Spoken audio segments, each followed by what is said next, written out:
আমরা বাঙালি হলেও প্রিয় খাবারের তালিকায় প্রাধান্য মুঘলদের খাবার।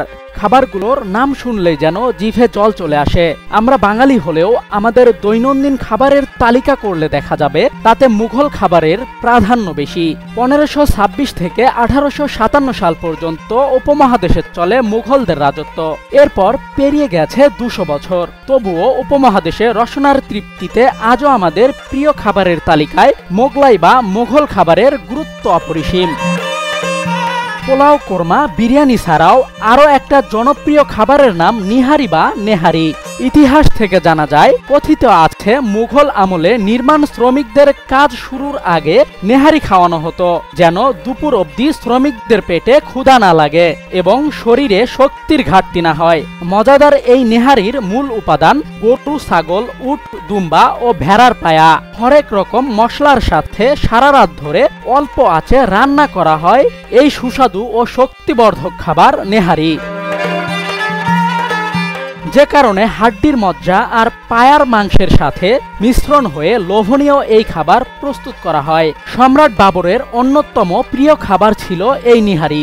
চীনা, কন্টিনেন্টাল ও ইউরোপীয় খাবারের মাঝেও আমাদের এই উপমহাদেশের মানুষের কাছে মোঘল খাবারের গুরুত্ব অনেক বেশি। মশলাদার তৈলযুক্ত মোগলাই খাবারের নাম শুনলে জিভে জল আসে না এমন মানুষ খুঁজে পাওয়া যাবে না। রাজধানীর পুরান ঢাকার অলিগলিতে মুঘল সাম্রাজ্যের খাবারের ধারাবাহিকতা এখনো বিদ্যমান। 1338 সালে তৈমুর লংয়ের হাত ধরে মুঘলদের এ দেশে আগমন ঘটে। মুঘল খাবারের উৎস পারস্য বা ইরান থেকে। মূলত মুঘল সাম্রাজ্যের প্রতিষ্ঠাতা সম্রাট বাবর দিল্লি সালতানাত প্রতিষ্ঠার পরও ভুলতে পারেননি তার পিতৃপুরুষের ভূমিকে। মোগলাই খাবারের ইতিহাস ঘাটলে দেখা যায় মুঘলরা বেশ ভালোই খাদ্যরসিক ছিলেন। ভারতকে তারা নতুন রেসিপি আর নতুন খাবার শুধু দেননি, প্রাচীনকাল থেকে প্রচলিত পুরনো ভারতীয় খাবারকেও নিজেদের রেসিপিতে আরো সুস্বাদু করে তুলেছিলেন। মুঘল খাবারের বিশেষত্ব হলো এর ঘ্রাণ। তাদের খাবারে ভারতীয় এবং মুঘল সংস্কৃতি মিশে খাবার তৈরির উপকরণের তালিকাও হয় দীর্ঘ।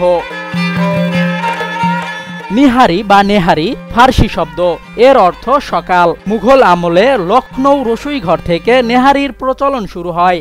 এছাড়াও ফিরনি, ফালুদা, হালুয়া, জিলাপি, গোলাপজাম, কুলফি, শাহী টুকরা সহ লোভনীয় সব মিষ্টি খাবার একের পর এক এসেছে মুঘলদের থেকে। আমরা বাঙালি হলেও আমাদের প্রতিদিনের খাবার মেনুতে এসব খাবার থাকবেই। রাশেদ রাসেল, জনবাণী।